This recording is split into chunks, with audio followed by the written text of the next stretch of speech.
ذکر سرکار کی ہے بڑی برکتیں، ذکر سرکار کی ہے بڑی برکتیں، مل گئی راحتیں عظمتیں رفعتیں، مل گئی راحتیں عظمتیں رفعتیں۔ میں گناہ گار تھا بے عمل تھا مگر، میں گناہ گار تھا بے عمل تھا مگر، مصطفیٰ نے مجھے جنتی کر دیا، اس کرم کا کروں شکر کیسے ادا۔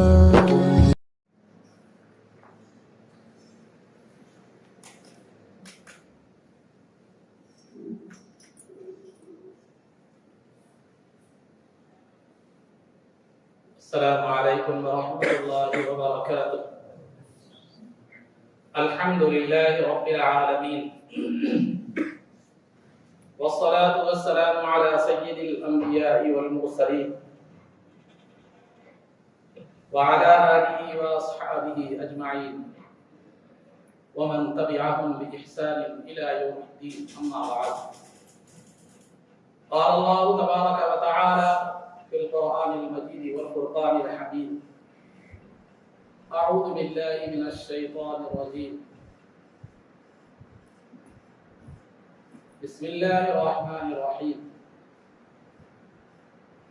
النبي أولى بالمؤمنين من أنفسهم وأزواجه أمهاتهم،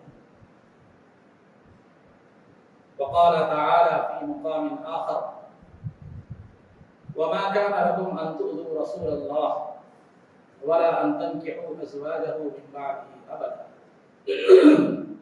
وقال تعالى في مقام آخر، يا نساء النبي لستن كأحد من النساء، صدق الله العظيم۔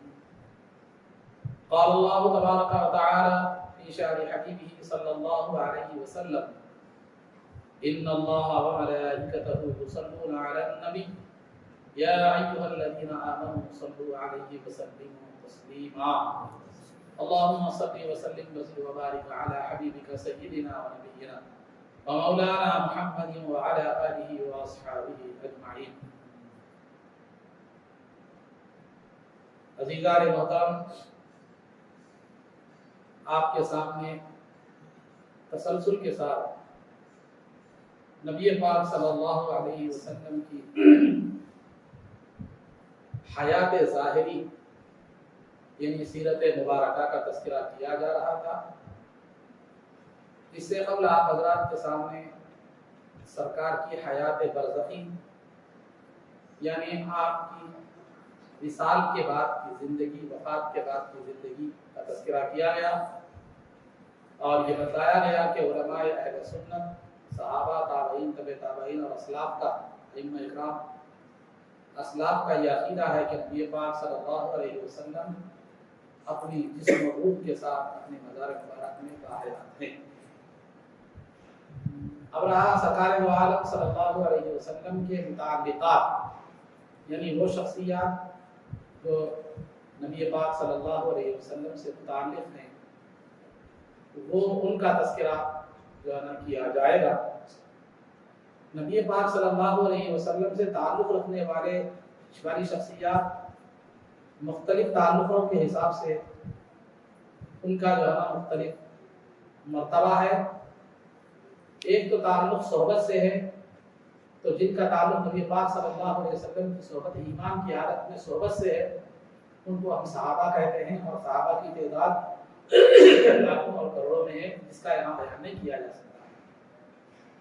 اور دوسرا سرکار دو عالم صلی اللہ علیہ وسلم سے نسبی تعلق رکھنے والے جو افراد ہیں، جن کو ہم اہل بیت کہتے ہیں، جس میں جو ہے نا سیدنا علی مرتضیٰ، بی بی فاطمہ، امام حسن، امام حسین رضی اللہ تعالیٰ عنہ اور دیگر اصحاب بھی جو ہے نا آتے ہیں۔ تو یہ اہل بیت ہیں جن کا سرکار سے نسبی اور رشتے کا تعلق ہے۔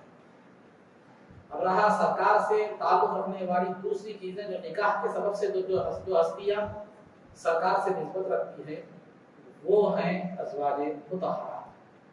تو لہذا صحابہ کی تعداد تو اتنی طویل ہے، اتنی تفصیل ہے کہ اس کو بیان نہیں کیا جا سکتا۔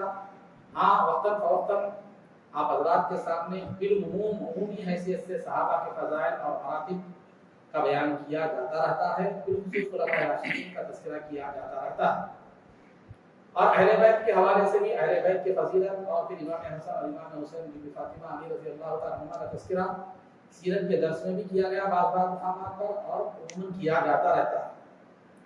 عام طور پر ازواج مطہرات کا تذکرہ جو ہے علیحدہ طور پر کسی بھی عنوان کے حوالے سے نہیں کیا جاتا، اس لیے بہتر سمجھا گیا کہ اس سیرت کی اس سیریز میں، اس تسلسل میں جو ہے کا اختتام میں جو ہے ازواج مطہرات کے تذکرے پر کروں۔ یہ اس بات کے بارے میں یہ خیال ذہن میں آیا تو میں ازواج مطہرات کا تذکرہ میں نے شروع کیا اور اس کا آغاز کیا۔ انشاءاللہ مختصر طور پر سرکار کے ازواج مطہرات کا تذکرہ کیا جائے۔ سب سے پہلے ازواج مطہرات کا تذکرہ شروع ہونے سے پہلے چند تمہیدی طور پر میں آپ کے سامنے چند باتیں بیان کرتا چلوں۔ ازواج مطہرات سے مومنین کا رشتہ کیا ہے، پھر ازواج مطہرات کا مقام کیا ہے، اور جو ہے نا پھر نبی پاک صلی اللہ علیہ وسلم کی ازواج کتنی تھی، اور پھر آپ کی بادیاں کتنی تھی، اور پھر آپ نے اتنی کثرت سے نکاح کیوں کرنا ہے۔ یہ جو ہے باتیں جب آپ کے سامنے بیان کی جائیں گی، اس کے بعد ہر زوجہ مطہرہ کا مختصر تذکرہ جو ہے کیا جائے۔ عزیزان محترم، خطبہ مسنونہ کے بعد میں نے جن آیات تک کی تلاوت کا شرف حاصل کیا، اس میں 3 آیات میں 3 مختلف چیزیں بیان کی گئی۔ ایک میں تو فرمایا گیا کہ النبی اولا بالمؤمنین من انفسہم، نبی پاک صلی اللہ علیہ وسلم مومنین کے زیادہ قریب ہیں ان کی جانوں سے، ان کی جانوں سے زیادہ قریب ہیں۔ اولا کے معنی 2 آتے ہیں، اقرب، احق، یعنی نبی پاک صلی اللہ علیہ وسلم زیادہ قریب ہیں مومنین کی جانوں سے زیادہ، یعنی مومنین اپنے جانوں سے جتنا قریب ہے اس سے زیادہ قریب نبی پاک صلی اللہ علیہ وسلم ان سے ہے۔ ایک قربت کے معنی، دوسرے معنی زیادہ حقدار ہے کہ مل کر اولاد، نبی پاک صلی اللہ علیہ وسلم کا مومنین پر زیادہ حق ہے ان کی جانوں سے، یعنی ان کی جانوں کا ان پر اتنا حق نہیں ہے جتنا نبی پاک صلی اللہ علیہ وسلم کا حق ان پر مومنین پر ہے۔ اس کے بعد بتایا گیا وَأَزْوَاجُهُ أُمَّهَاتُهُ، کہ نبی پاک صلی اللہ علیہ وسلم کی ازواج مطہرات یعنی آپ کی بیویاں مومنین کی مائیں ہیں۔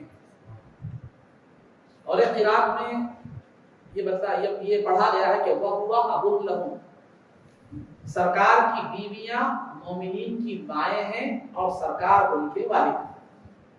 وَهُوَ أَبٌ لَهُمْ، اور سرکار ان کے والد ہیں۔ تو معلوم یہ ہوا کہ سرکار کی بیویاں ازواج مطہرات یہ مومنین کی مائیں ہیں اور سرکار ان کے والد ہیں، یعنی روحانی والد ہیں۔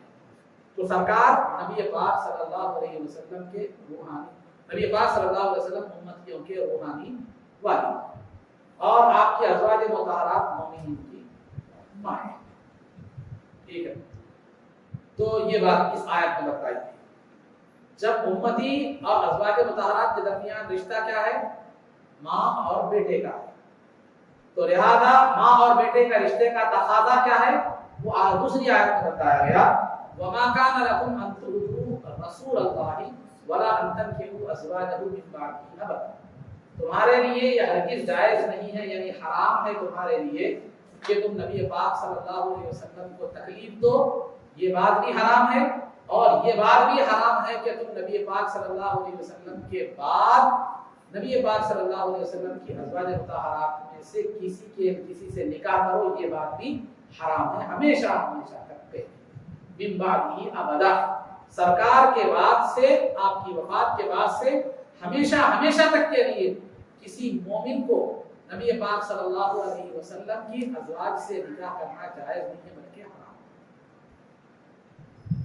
وَلَا أَن تَنكِحُوا أَزْوَاجَهُ مِن بَعْدِهِ أَبَدًا إِنَّ ذَلِكُمْ كَانَ عِندَ اللَّهِ عَظِيمًا، کہ یقیناً وہ بہت بڑا گناہ ہے اللہ کے پاس نبی کی ازواج سے رہنے کے بعد نکاح کرنا۔ پھر آگے اور بتایا گیا إِن تُبْدُوا شَيْئًا أَوْ تُخْفُوهُ يَعْلَمْهُ اللَّهُ، جو ہے نا اگر تم ازواج مطہرات سے نکاح کے حوالے سے کوئی چیز ظاہر بھی کرتے ہو یا دل میں چھپاتے ہو تو بھی اللہ اس کو جانتا ہے۔ تو تمہیں ظاہری اور ظاہر کرنے کی بھی اجازت نہیں ہے، اس تعلق سے دل میں رکھنے کی بھی کیا ہے تمہیں اجازت؟ ان تبدو شیئا او تخفوہ۔ تو عزیزان محترم، تو لہذا مومن سرکار کی ازواج مطہرات ہم سے کیا ہے معلوم ہے، ہماری مائیں ہیں، اور ان سے نکاح کرنا نبی پاک صلی اللہ علیہ وسلم کے وصال کے بعد ان سے نکاح کرنا، ارادہ ظاہر کرنا یا ان سے نکاح کرنا، یہ نبی پاک صلی اللہ علیہ وسلم کے لیے تکلیف کا باعث ہے۔ تو اس سے بھی یہ معلوم ہوا کہ تکلیف ان کو ہوتی ہے جو باحیات۔ تو نبی پاک صلی اللہ علیہ وسلم اپنی حیات میں ہیں، تبھی تو آپ کی ازواج سے نکاح آپ کو تکلیف پہنچاتا ہے۔ اس سے بھی حیات النبی کا ثبوت ملتا ہے، اور اس سے حیات النبی کا ایک دوسرے انداز میں علماء نے استدلال اس طرح کیا ہے کہ آدمی جب تک زندہ ہو اس کی بیوی سے نکاح نہیں کیا جا سکتا، تو ازواج مطہرات سے نکاح کو حرام قرار دیا گیا ہے۔ تو مطلب یہ ہے کہ نبی پاک صلی اللہ علیہ وسلم زندہ ہے، انسان کے مرنے کے بعد اس کی بیوی سے اس کا تعلق ٹوٹ جاتا ہے، لیکن نبی کے انتقال کے بعد ان سے ان کی بیوی کا تعلق ابھی سبحان اللہ سبحان اللہ۔ یہ بات دوسری بات۔ پھر تیسری بات، ازواج مطہرات کا کی فضیلت کو بیان کرتے ہوئے فرمایا گیا یا نساء النبی لستن کاحد من النساء، کہ اے نبی پاک صلی اللہ علیہ وسلم کی بیویوں، تم دنیا کی عام عورتوں کی طرح نہیں، تمہارا مقام تمہارا مرتبہ دنیا کی عام عورتوں سے اعلیٰ و ارفع ہے۔ تو یہ ازواج مطہرات یہ ایک عام عورتیں تھیں، لیکن سرکار کی زوجیت میں جب آئی تو دنیا کی کوئی عورت ان کا مقابلہ نہیں کر سکتی، تو پھر نبی پاک صلی اللہ علیہ وسلم کا مقابلہ دنیا کا کون آدمی کر سکتا ہے؟ تو سرکار کی ذات مخلوق میں بحیثیت مخلوق بے مثل و مثال ہے، آپ کا کوئی ثانی اور کوئی جو ہے نا نظیر نہیں۔ یہ بات بھی معلوم، یہ تھی کچھ تمہیدی باتیں۔ ان تین آیتوں میں تین مختلف احکامات بیان کیے گئے۔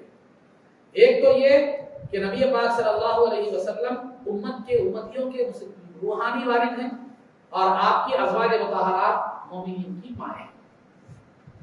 دوسری بات یہ بتائی گئی کہ نبی پاک صلی اللہ علیہ وسلم کے وصال کے بعد کبھی بھی ہمیشہ ہمیشہ کے لیے آپ کی ازواج مطہرات سے نکاح کرنا یا نکاح کا اظہار کرنا یا دل میں سوچنا، یہ سب چیزیں بالکل جائز نہیں ہے، اللہ کے پاس بہت بڑے گناہ کی بات ہے۔ تیسری بات یہ بتائی گئی ہے کہ نبی پاک صلی اللہ علیہ وسلم کی ازواج مطہرات دنیا کی عام عورتوں کی طرح کا معاملہ نہیں، وہ دنیا کی عام عورتوں سے زیادہ بلند و برتر ان کا مرتبہ ہے۔ یہ تین باتیں ان آیتوں میں بیان کی۔ اب آئیے نبی پاک صلی اللہ علیہ وسلم کی ازواج مطہرات کی تعداد کیا؟ نبی پاک صلی اللہ علیہ وسلم کی 11 ازواج مطہرات تھی، 11 بیویاں تھیں، 11 ازواج مطہرات تھی۔ آپ کی زندگی میں دونوں کا وصال ہو گیا، بی بی خدیجہ رضی اللہ تعالی عنہا کا اور جو ہے نا زینب بنت خزیمہ، زینب بنت خزیمہ بی بی خدیجہ رضی اللہ تعالی عنہا، یہ دونوں کا وصال، یہ دونوں کا انتقال آپ کے زندگی میں ہی ہو گیا تھا۔ سرکار کے وفات کے وقت، سرکار کی وصال کے وقت 9 ازواج مطہرات باحیات تھیں، جو سرکار کے وصال کے بعد مختلف اوقات میں ان کا بھی وصال ہو گیا، جس کی تفصیل آگے آئے۔ اور 4 باندیاں سرکار دو عالم صلی اللہ علیہ وسلم کی تھی، جن میں مشہور 2 ہیں۔ باندی بولے تو یہ مطلب نہیں آج کل کی نوکرانی کی طرح نہیں ہے، شرعی باندی وہ ہوتی ہے کہ جب مسلمانوں کا غیر مسلموں سے جنگ ہوتی ہے تو جو ساز و سامان کی شکل میں، مردوں کی شکل میں، عورتوں کی شکل میں جو قید ہو کر آتے ہیں، ان مردوں کو غلام کہتے ہیں، عورتوں کو باندی کہا جاتا ہے، اور تمام کو مال غنیمت کیا ہے کہا جاتا ہے۔ تو یہ باندیاں آدمی کی پراپرٹی ہوا کرتی تھی، ملکیت ہوا کرتی تھی، جیسے آپ کی گاڑی آپ کی ملکیت، آپ کا جو ہے نا گھر آپ کی ملکیت، جائیداد آپ کی ملکیت، لیکن نوکرانی باندی نہیں کہلاتی، کیونکہ نوکرانی کے آپ مالک نہیں ہوتے، بلکہ سروس کی آپ کیا کرتے ہیں، خدمت ادا کرتے ہیں۔ نوکرانی کے آپ مالک نہیں ہوتے، وہ جو برتن دھونے، جھاڑو جھٹکے کی جو سروس دے رہی ہے آپ کو، جو کام دے رہی ہے، وہ سروس کی آپ کیا کرتے ہیں، ماہانہ خدمت ادا کرتے ہیں۔ تو وہ آپ اس کی خدمت، اس کی منفعت، اس سے جو فائدہ لے رہے ہیں خدمت کا، اس کی رقم کیا کرتے ہیں آپ ادا کرتے ہیں، تو مالک آپ اس کے مالک نہیں ہوتے۔ لیکن شرعی جو باندی اور غلام ہوتے ہیں وہ اس کا آقا مالک ہوتا ہے۔ وہ غلام، وہ باندیاں جس کو بیچی جائیں یا جن مجاہدین کے حصے میں آ جائیں، تقسیم ہو جائیں، تو وہ اس کی تفصیل میں پیچھے بیان کر چکا ہوں، پھر بھی میں بات آئی تو بتا رہا ہوں۔ تو وہ کیا ہے معلوم ہے، وہ اس کے مالک ہوتے تھے، وہ ان کی پراپرٹی سمجھی جاتی تھی، غلام کی پراپرٹی باقی بھی پراپرٹی. تو شریعت اسلامیہ میں باقی سے بغیر نکاح کے بھی ہم اس طریقے جائز ہے، وہ کوئی گناہ نہیں شریعت اسلامیہ میں. لیکن آج وہ باقیاں موجود نہیں ہیں، آج اس کا رواج پایا نہیں جاتا. تو بہرحال تو سرکار دو عالم صلی اللہ علیہ وسلم کی 11 ازواج مطہرات تھیں. ان میں 2 ازواج بی بی خدیجہ اور جناب زینب بنت خزیمہ رضی اللہ تعالی عنہما کا وصال، ان کی وفات سرکار کی حیات میں ہی ہو گئی تھی. 9 ازواج مطہرات سرکار کے انتقال کے وقت موجود تھے. 4 باقیاں سرکار دو عالم صلی اللہ علیہ وسلم کی تھی، جن میں سے 2 مشہور ہیں. ایک تو یہ کہ ماریہ قبطیہ، یہ سرکار، ان سے سرکار دو عالم صلی اللہ علیہ وسلم کے ایک صاحبزادے پیدا ہوئے تھے جو سب سے بڑے صاحبزادے پوری اولاد میں، جن کا نام ابراہیم، جو 2 سال کی عمر میں وصال فرما گئے. تو سرکار کے وہ صاحبزادے جن کا نام ابراہیم رضی اللہ تعالیٰ عنہ تھا، وہ آپ کی باقی ماریہ قبطیہ سے. باقی کی باقیاں ریحانہ اور ایک نفیسہ، یہ تیسری، اور چوتھی کا نام سیرت کی کتابوں میں نہیں ملتا. تو لہذا جملہ 4 باقیاں تھے، لیکن مشہور جو ہے 2 ہی باقیاں ہیں، ماریہ قبطیہ، ریحانہ. تو عزیزان محترم 11 ازواج 4 باقیاں. ازواج مطہرات سرکار دو عالم صلی اللہ علیہ وسلم نے اتنی کثرت سے شادیاں کیوں فرمائی؟ بعض دشمنان اسلام جو ہمیشہ اسلام اور سرکار دو عالم صلی اللہ علیہ وسلم کی اسلام میں خامیاں نکالتے اور سرکار کی گستاخی کے درپے ہوتے ہیں، وسیم رضوی جیسے بدبخت، وہ ہمیشہ وہ سرکار کو یہ تانا دیتے ہیں کہ نبی پاک صلی اللہ علیہ وسلم بڑے شوقیلے تھے، بڑے رنگیلے تھے. نعوذ باللہ ثم نعوذ باللہ، خواہشات نفسانی کے لیے آپ نے اتنے نکاح جو کیے. یہ ایک اسلام سرکار پر ایک بہت بڑا اعتراض ہے. یہ ہر مسلمان کو اس کی وجہ جاننا ضروری ہے، تاکہ وہ دشمنان سرکار سے، دشمنان رسول کی مدافعت کر سکے، ان کا ڈیفینس کر سکے. اسلام سے ہٹ کر عام انداز میں بھی دیکھا جائے تو اگر کوئی آدمی شوقیلا ہو یا خواہشات نفسانی رکھنے والا ہو تو وہ 25 سال کی عمر میں 40 سال کی عورت سے نکاح. سرکار دو عالم صلی اللہ علیہ وسلم کی 11 ازواج مطہرات میں سے صرف ایک بی بی عائشہ کنواری تھی، باقی کے 10 ازواج مطہرات بیوہ. جو عورتوں کا شوقین ہو وہ ازواج مطہرات، وہ بوڑھی یا بیوی بیوائیں عورتیں 2 تیسرا نکاح کرتی. سرکار سے بی بی خدیجہ کا سرکار سے تیسرا نکاح. تو بیواؤں سے، مطلقہ عورتوں سے، بیواؤں سے جو ہے نکاح نہیں کرتا، بلکہ کنواری اور جو ہے نا وہ عورتوں سے نکاح کرتا ہے. لیکن سرکار کی 11 ازواج میں سے صرف ایک بی بی عائشہ کنواری تھی، باقی کی سب ازواج 10 ازواج مطہرات جو ہے وہ بیوائیں. اور دوسری بات، سرکار کا جو پہلا نکاح بی بی خدیجہ سے ہوا، سرکار بالکل نوجوان 25 سال کی عمر میں ایک خوبصورت نوجوان ایک 40 سال کی عمر سے نکاح کیسے کر سکتے؟ کیوں کرتے؟ اگر واقعی عورتوں کی خواہش مند ہوتے، کیا عرب میں عورتوں کی کمی تھی یا سرکار کو کوئی نہیں دینے والا تھا؟ سرکار جس وقت نکاح کر رہے تھے، نکاح کی عمر تھی 25 سال کی، اس وقت تو سارا عرب آپ کو صادق اور امین کہا کرتا تھا. عرب میں آپ کا بول بالا، آپ کا چرچا اور آپ کا دبدبا تھا. کوئی ایسی خاتون، خوبصورت سے خوبصورت ایسی خاتون نہیں تھی جو آپ کی نکاح میں نہ دی جا سکتی ہو. لیکن اس کے باوجود آپ نے 40 سال کی عمر کی خاتون بی بی خدیجہ سے نکاح فرمایا. اگر خواہش نفسانی ہوتی تو پھر ایسا کیوں کرتے؟ پھر بی بی خدیجہ جب تک باحیات تھی کسی سے نکاح نہیں فرمایا 50 سال کی عمر تک. کیا یہ عورتوں کی خواہش رکھنے والے شخص کی علامت ہے؟ عقلی اعتبار سے بھی دیکھا جائے تو یہ سمجھ میں آنے والی بات نہیں. اور یہ اعتراض اٹھانے والے اصل بنیادی یہود و نصارہ ہیں، یہودی اور نصرانی. جبکہ ان کے انبیاء علیہ الصلوۃ والتسلیم، جن انبیاء کو وہ مانتے ہیں، وہ بھی کئی ازواج، کئی بیویاں رکھا کرتے تھے، ان کی بھی کئی بیویاں. اعتراض کرتے وقت اپنے انبیاء کی طرف نہیں دیکھے، بلکہ بیوی جو ہے نا سرکار دو عالم صلی اللہ علیہ وسلم کی کثرت ازواج کی طرف نظر دی.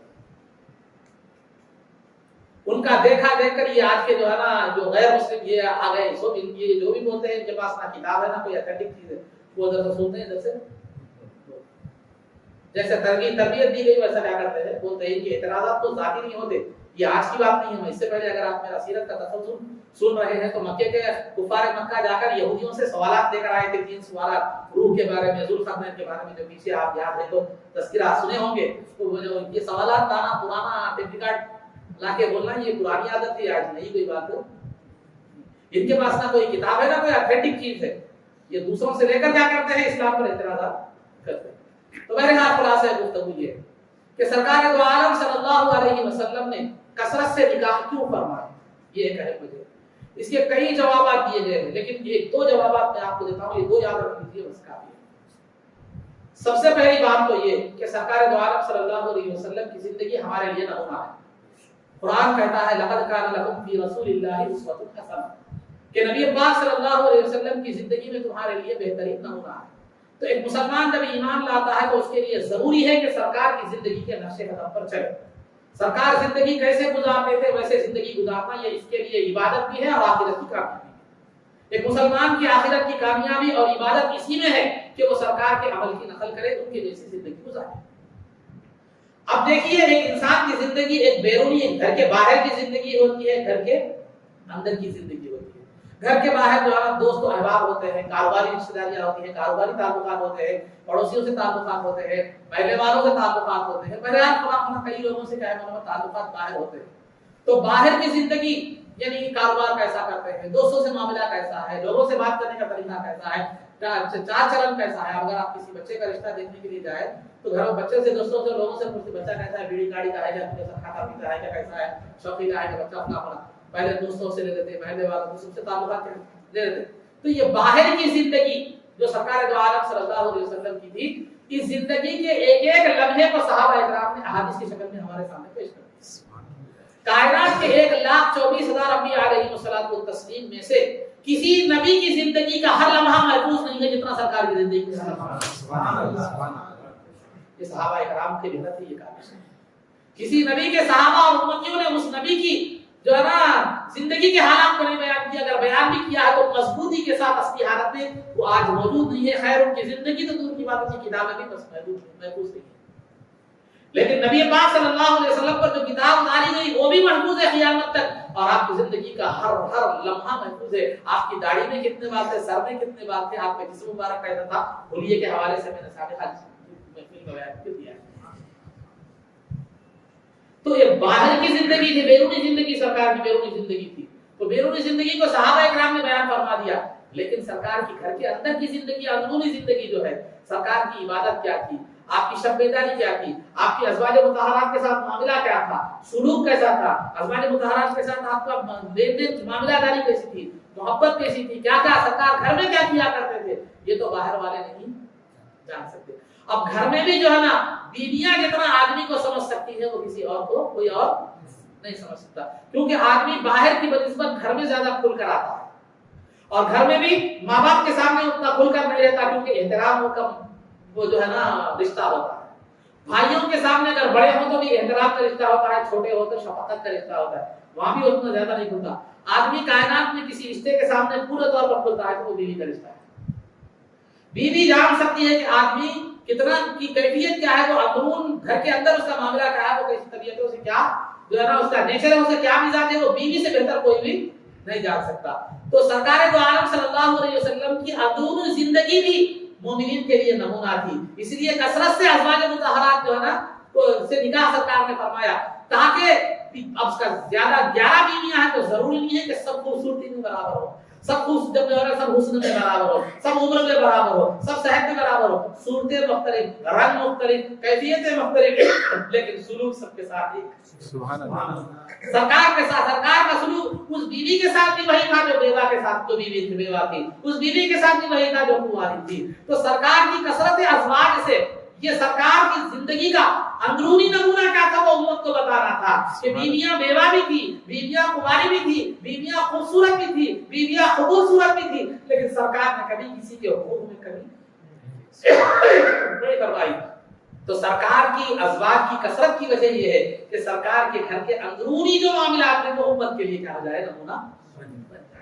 مختلف بیویاں اس لیے تھی کہ سرکار کی مختلف بیویاں ہونے کے باوجود کبھی بھی آپ کسی کے تعلق سے جو ہے کوئی امتیاز نہیں برتا کرتے تھے، کسی کے ساتھ آپ کا سوتیلا سلوک نہیں۔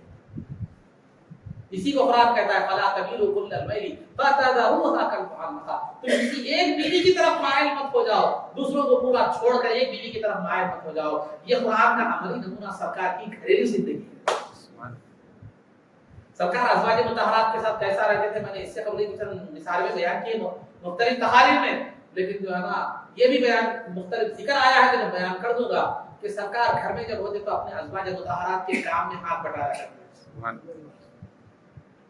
بی بی عائشہ کے ساتھ ریس بھی لگایا کرتے تھے، کبھی ان کی دل رکھنے کے لیے پیچھے بھی ہو جایا کرتے تھے، ان کی ہر دل جوئی اور ہر دل کی تسلی کا سامان جو ہے نا کیا کرتے تھے۔ تو یہ ازواج مطہرات کو کثرت سے کرنے کی وجہ یہ بتانا ہے کہ ازواج مطہرات کتنی بھی مختلف درجے کی ہوں، کتنی بھی زیادہ ہوں، لیکن سرکار کا ہر ایک کے ساتھ سلوک بالکل جداگانہ نہیں تھا، بلکہ سب کے ساتھ بہتر سلوک تھا، یہ بتانے کے لیے۔ اور دوسرا، مختلف عورتیں ہوتی ہیں، مختلف عورتوں کے پوشیدہ مسائل بھی ہوتے ہیں، عورتیں مختلف ہوتی ہیں، عورتوں کے پوشیدہ مسائل بھی ہوتے ہیں، تو مختلف عورتوں کے مختلف پوشیدہ جو ہے نا مسائل بھی ہوتے ہیں، تو لہذا وہ مختلف عورتوں کے پوشیدہ مسائل، عورتیں بھی مختلف، ان کے مسائل بھی جو ہے نا مختلف، وہ بھی امت کو اس کی تعلیم ملنا ہے۔ تو جب سرکار کی کثرت سے ازواج ہوگی تو مختلف عورتوں کے مختلف پوشیدہ پوشیدہ مسائل ہوں گے، تو ہر ایک کے مسائل جب پیش آئیں گے سرکار ان کو اس مسائل کی تعلیم دے گی اور جو ہے نا ان کی جو ہے نا تربیت دیں گے، ان کا بتلائیں گے وہ مسائل کیا ہے، ان کا حل بتلائیں گے، تو پھر یہی تعلیمات آگے چل کر دیگر خواتین امت کے لیے نمونہ بن جائے گی۔ تو سرکار کا کئی ازواج مطہرات سے نکاح کرنا امت کے مردوں کے لیے بھی نمونہ ہے، امت کی عورتوں کے مسائل کا حل۔ یہ بنیادی دو وجوہات آپ کے سامنے بیان کی، ایسی کئی وجوہات۔ اور تیسری وجہ یہ ہے کہ بیواؤں کو سہارا اور آسرا بھی دینا ہے، امت کو بتانا ہے کہ کنواری بھی کر سکتے ہو، تم نکاح کرنا ہے تو کرو بھی، لیکن کنواری کے ساتھ اگر ایک سے زائد نکاح کرنا ہے تو بیوہ کا بھی انتخاب کرو، مطلقہ کا بھی انتخاب کرو، تاکہ اس کا بھی گھر بچ جائے، وہ بچ جائے، وہ بھی عزت کی زندگی گزار سکے۔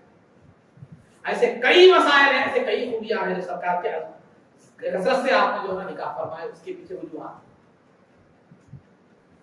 تو عزیزان محترم، یہ کچھ تمہیدی باتیں تھی میں نے آپ کے سامنے جو ہے نا رکھی۔ اس کے بعد آئیے اب ازواج مطہرات کے حوالے سے بات بتاتا ہوں۔ سب سے پہلے سرکار کا جو نکاح ہوا بی بی خدیجہ رضی اللہ تعالیٰ عنہ سے ہوا۔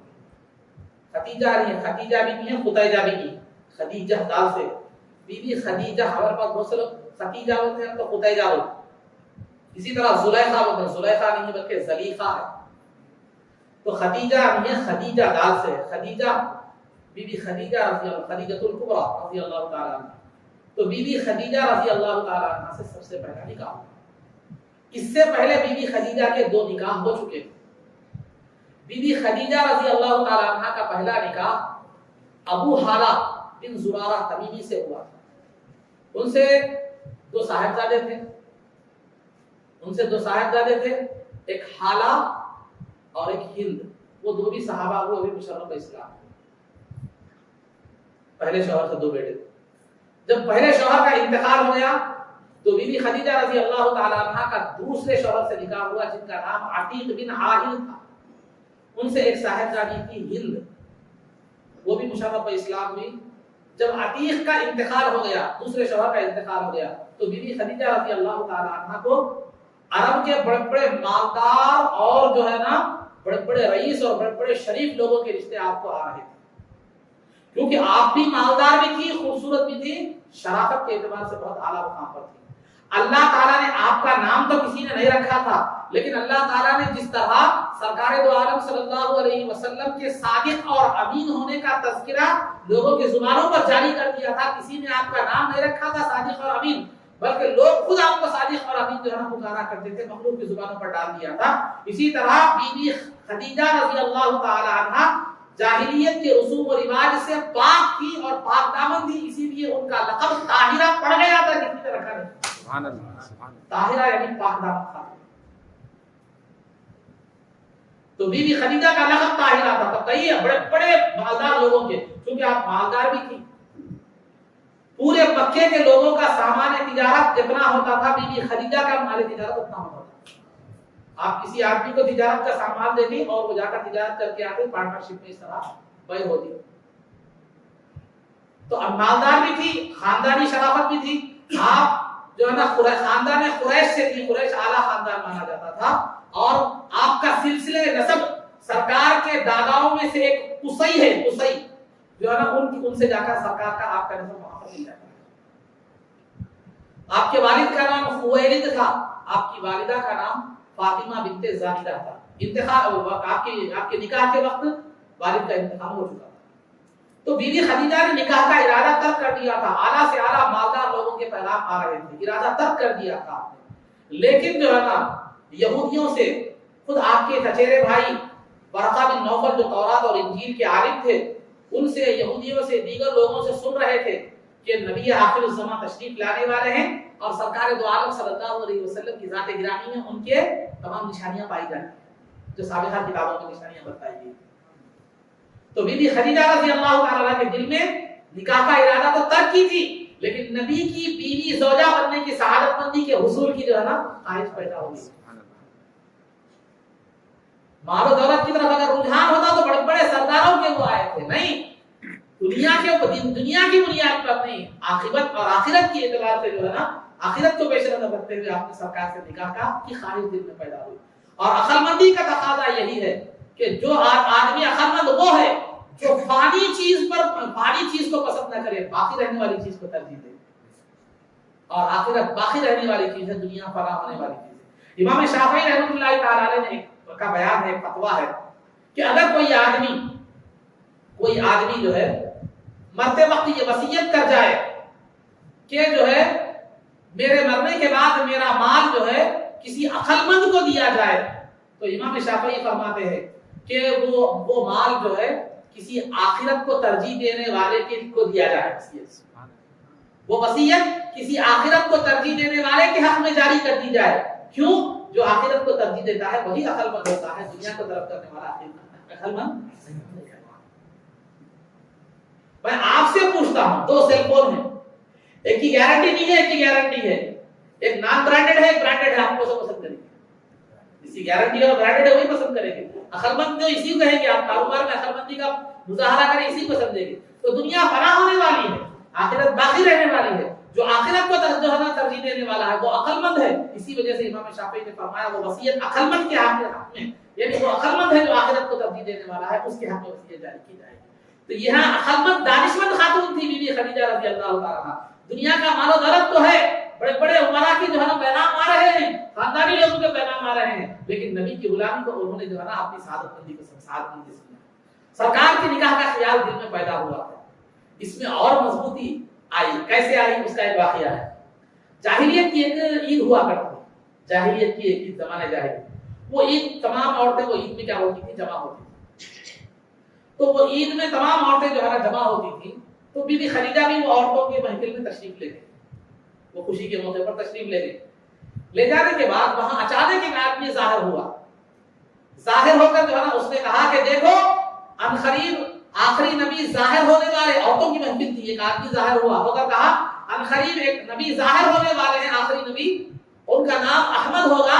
اگر تم میں سے کوئی عورت ان کی بیوی بننا چاہتی ہے تو ضرور بننے کی کوشش. اس آدمی نے یہ بات کہی تو تمام عورتوں نے غصے میں آ کر اس آدمی کو کتریاں لے کر مارا، لیکن بی بی خدیجہ نہیں ماری کیونکہ خواہش تھی ان کی ذریت میں. تو یہ بات نے اور دل میں ارادے کو پختہ کر دیا. پھر اس کے بعد اپنا سامان دے کر، تجارت کا سامان بھی سرکار دو عالم صلی اللہ علیہ وسلم کو دی، اور ساتھ میں اپنے غلام میسرہ کو بھیجا سرکار کی دیکھنے کے لیے، آپ کے کردار کو، آپ کی طرز زندگی کو دیکھنے کے لیے. اس کے تفصیلی واقعات میں پیچھے جو ہے نا بیان کر چکا ہوں. کہ سرکار دو عالم صلی اللہ علیہ وسلم وہ غلام نے دیکھا، سرکار کے کاروبار کے طریقے کو دیکھا، آپ کی سچائی، امانت داری، دیانت داری، پھر آپ کی خاطر درخت کا چھپ جانا، سایہ کرنا، فرشتوں کا سایہ کرنا، تمام چیزیں آ کر بی بی خدیجہ رضی اللہ تعالیٰ عنہ کو سنایا. تو دل میں خواہش پیدا ہوئی کہ سرکار دو عالم صلی اللہ علیہ وسلم کی جو ہے نا غلامی میں آ جائے. تمام دولت کو ٹھوکر مار دی، خواہشات دنیا کو ٹھوکر مار دی، سرکار کے پاس پیغام اور سرکار نے اس پیغام کو جو ہے نا قبول فرمایا. جب پیغام لینے والی خاتون جو ہے نا آئی سرکار کے پاس، خولہ بنت حکیم، تو سرکار نے جو ہے نا سے پوچھا کہ آپ نکاح کا ارادہ نہیں فرماتے؟